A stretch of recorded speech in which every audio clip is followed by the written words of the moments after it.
Monyet yang rakus hanya bisa menghabiskan 2 tandan pisang. Gajah yang lapar dan beringas mungkin hanya mampu menghancurkan 10 batang pohon. Tetapi manusia dengan akalnya bisa merusak hutan, membakar hutan, menghancurkan pulau dan gunung. Gajah tidak membunuh gajah. Tapi hari ini kita saksikan manusia bisa begitu tega membunuh manusia. Hingga hari ini saudara-saudara kita di Palestina masih dibantai oleh Israel. Bahkan jangankan di Palestina, di Indonesia sekalipun kita menyaksikan ada orang yang diduga maling ayam bisa meninggal begitu saja dianiaya. Ada satpam yang meninggal, ada orang yang diracun, nauzubillahi min zalik. Maka betul kata Allah, zaharal fasadu fil barri wal bahr bima kasabat aydin nas. Kerusakan terjadi di laut, darat dan di darat terjadi karena ulah manusia. Bukan karena manusia itu tidak pintar, tetapi memang kecerdasannya tidak lagi melekat kepada Allah Subhanahu wa taala. Maka refleksi sederhana yang ingin saya sampaikan di Masjid Kampus UGM hari ini, mungkin juga untuk saya pribadi, sebetulnya untuk apa kita menuntut ilmu? S1, S2, S3, peternakan, fisipol, hukum, teknik kedokteran. Untuk apa kita belajar di kampus ini? Maka sebetulnya ada satu pesan dari Imam Syafi'i yang perlu kita ingat-ingat kembali, bahwa ilmu tidak untuk dihafal. Ilmu adalah untuk kebermanfaatan bagi masyarakat. Maka sebetulnya renungan sederhana ini harusnya dipahami oleh banyak orang. Betapa banyak profesor, guru besar, cendekiawan, tokoh agama, orang-orang cerdas yang hari ini diam, hanya menjadi sampah-sampah sejarah ketika terjadi eksploitasi sumber daya alam, eksploitasi sumber daya manusia, korupsi dan kemunafikan yang luar biasa. Maka sebetulnya kita harus ingat kembali hal sederhana yang kita pelajari waktu kecil dulu, bahwa iman tidak hanya dihitung dari berapa banyak rakaat sholat malam kita. Iman tidak hanya dihitung berapa banyak harta kita membangun masjid.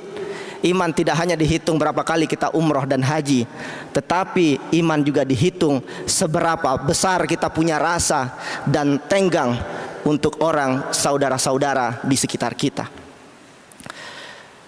Jemaah sidang Jumat yang dirahmati Allah, sebagian kita mungkin beranggapan bahwa kita datang ke kampus untuk mendapatkan pekerjaan. Itu dulu yang saya pahami. Kita ke kampus untuk belajar membuat CV. Setelah lulus kita mendaftar bekerja di kantor, di pemerintah dan di perusahaan swasta. Baru kemudian saya sadar, kalau teringat kembali pesan-pesan guru yang dulu, bahwa sebetulnya bukanlah itu hakikat kita belajar. Islam mengajarkan kita belajar untuk menciptakan keberkahan dan kebermanfaatan bagi umat manusia. Islam mengajarkan bahwa ilmu adalah amanah keadilan, bukan hanya untuk sekedar mencari nafkah atau mencari kerja. Itulah yang diamanatkan oleh agama Islam. Maka dari itu sebetulnya ketika kita datang ke ruang kampus, entah sebagai dosen ataupun sebagai mahasiswa, jangan tinggalkan masyarakat di luar pagar kampus. Bawa suara para petani yang hari ini lahannya sudah sempit. Bawa suara ojol, pedagang kecil yang hari ini upahnya tidak seberapa. Bawa suara anak muda yang hari ini masih banyak yang menganggur. Hidupkan imajinasi itu di dalam pikiran kita, bahwa kita datang ke kampus bukan hanya untuk sekedar membaca, tetapi juga memberikan kebermanfaatan bagi lingkungan kita. Belajarlah ekonomi agar kita paham bahwa hari ini ekonomi Indonesia dikuasai oleh para oligarki. Belajarlah hukum agar tidak ada lagi orang yang meninggal hanya karena memaling ayam. Belajarlah kesehatan, kedokteran agar tidak ada lagi saudara-saudara kita di Aceh, Papua sana yang tidak mendapatkan fasilitas kesehatan yang baik. Kita belajar harusnya untuk mengangkat harkat hidup martabat orang-orang di sekitar kita. Hadirin jemaah Jumat rahimakumullah, hari ini kita menyaksikan ketimpangan yang luar biasa.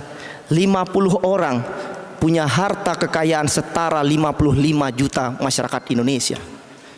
Padahal negeri ini kaya raya, tongkat batu jadi tanaman, kita punya emas, tembaga, nikel, kita punya segalanya. Tapi masih banyak saudara-saudara kita yang hanya kemudian bisa berusaha di perempatan jalan memungut uang 1.000-2.000 rupiah. Bukan ini pembangunan yang sebetulnya kita inginkan. Padahal dengan tangan penguasa, hanya dengan satu tanda tangan penguasa bila bisa memajaki orang super kaya ini lebih banyak, kemudian mengirimkan pajak itu untuk layanan publik, membantu masyarakat bawah. Penguasa sebetulnya punya segalanya untuk menciptakan kebaikan bagi negeri ini. Maka kalau kita ingat-ingat lagi, Islam itu tidak melarang kita menjadi pejabat. Islam itu bahkan menyuruh kita menjadi pemimpin. Tetapi Islam memberikan batasan yang sangat keras dan tegas. Apabila di antara kita mendapatkan jabatan itu, pastikan jabatan itu tidak digunakan untuk menumpuk harta kekayaan. Pastikan jabatan itu tidak digunakan untuk menutup pintu keadilan. Hari ini saya sering katakan, umat Islam, masyarakat Indonesia berada pada titik yang sangat lemah. Kita banyak, 280 juta manusia. Tapi kita saksikan saat saudara kita dibunuh di Palestina, tidak banyak pemimpin yang bersuara. Kita di Indonesia hari ini disibukkan dengan perkara-perkara yang tidak penting. Saling sikut, korup, rasis, dan saling merendahkan satu sama lain. Maka sebetulnya hari ini saya kira refleksi sederhana adalah mungkin ya kita harus berdoa dengan lebih kuat lagi agar kita ditunjukkan pada jalan yang lurus. Ihdinas siratal mustaqim, mana yang benar, mana yang salah. Bahkan tidak hanya itu, andai kita tahu mana yang benar dan salah, mudah-mudahan Allah juga memberikan kekuatan bagi kita untuk memperjuangkan mana yang benar dan mana yang salah. Karena hari ini benar dan salah itu kabur. Bahkan kalau kita lihat sejarah puluhan ratusan tahun yang lalu, VOC menganggap Sultan Hasanuddin itu pemberontak. Sultan Nuku Imam Bonjol adalah pelawan. Bahkan penguasa pernah mencap seorang Buya Hamka sebagai orang yang berpihak pada Jepang. Sampai kemudian Allah tunjukkan kebenaran itu, siapa yang munafik, siapa yang baik. Dan hari ini kita mengenal pahlawan-pahlawan itu sebagai mereka yang berani menyatakan kebenaran karena mereka tahu berada pada jalan yang benar. Maka hari ini di sidang Jumat yang pendek ini, sebetulnya kita hanya perlu berkaca pada diri kita. Andai kita punya ilmu, beramallah dengan ilmu kita. Andai kita punya kekuasaan, beramallah dengan kekuasaan itu. Andai kita punya harta, beramallah dengan harta itu. Andai kita punya ketiganya, silahkan beramal dengan ketiga itu. Bahkan andaikan pun kita tidak punya kuasa sama sekali karena kita bukan pengelola negara, pastikan bahwa hari ini kita masih punya kuasa untuk anak dan istri kita. Kita cuma perlu pastikan kita masih punya kuasa untuk tetangga, keluarga, anak didik, dan orang-orang di sekitar kita. Maka mungkin bagi kita orang tua yang selama ini ada di lingkungan kampus, kita juga sesekali perlu mengingatkan generasi setelah kita untuk memaknai makna kehidupan yang sebenarnya. Sesekali sampaikan juga pada mahasiswa bahwa suatu saat kita akan diminta pertanggungjawabannya, bahwa perjalanan hidup kita hanya setetes embun yang ada di ujung daun. Ia tampak berkilau di pagi hari, tapi ketika fajar menyingsing, embun itu akan hilang perlahan tanpa kita bisa tahan. Kita hanya pengembara di antara waktu perjalanan. Ada masanya perjalanan ini selesai, maka kebaikan dan keburukan yang akan dicatat di masa akhir hayat kita nanti. Kemudian pesan sederhana mungkin untuk para pejabat. Mohon sampaikan pesan ini kepada pejabat yang lain yang rakus dan tamak. Silahkan angkuh, silahkan sombong, silahkan berbuat sesuka hati, silahkan melakukan apapun yang kalian mau. Wala tuhibbunal mala hubban jamma. Silahkan cintai harta dengan sangat berlebihan. Tapi kita hanya perlu mengingat hal sederhana, bahwa angka harapan hidup Indonesia itu 42 tahun. Ada masanya pejabat siapapun itu akan menjadi mayat, ada masanya mereka akan menjadi jenazah. Maka tinggalkanlah cerita baik untuk anak cucu kita. Hari ini mungkin kita harus lantunkan doa lebih kuat, sebagaimana Rasulullah selalu mengingatkan kita. Dalam hadis riwayat Bukhari mengatakan, hindarkanlah kami dari pemimpin yang bodoh dan kekanak-kanakan. Saya kira kita perlu mengulang berulang-ulang doa itu, karena pemimpin yang bodoh dan kekanak-kanakan punya efek yang sangat luar biasa bagi pembangunan dan kemaslahatan negeri ini. Terakhir, saya hanya ingin berpesan sederhana untuk para mahasiswa, anak muda yang hari ini terus berjuang.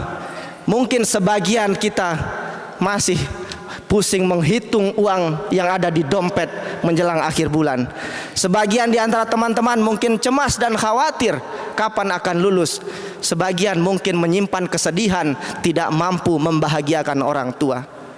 Saya hanya ingin sampaikan hal ini. Tidak ada yang perlu kita takutkan dengan masa depan. Kita tidak sedang balapan. Kita tidak perlu iri dengan mereka yang kaya dengan jalur haram. Kita tidak perlu putus asa meskipun ada orang yang tiba-tiba jadi komisaris lewat jalur orang dalam. UGM punya harkat dan martabat. Rezeki tidak datang dari ijazah. Ijazah hanya ikhtiar. Rezeki itu datang dari Allah lewat pintu yang tidak disangka-sangka. Kita tidak perlu khawatir hari esok. Kita hanya perlu pastikan hari ini adik-adik mahasiswa terus berdoa, belajar, berbuat baik, dan memastikan teman-teman masih berada pada jalan yang diridhoinya. Hari ini hari Jumat, hari yang sangat berkah. Setelah sholat Jumat ini, telepon orang tua, tanyakan kabar mereka, dan minta doa pada mereka. Meskipun dunia menutup banyak pintu, tapi yakinlah Allah itu menggenggam harapan lewat doa dari orang tua, lewat doa dari ayah ibu kita.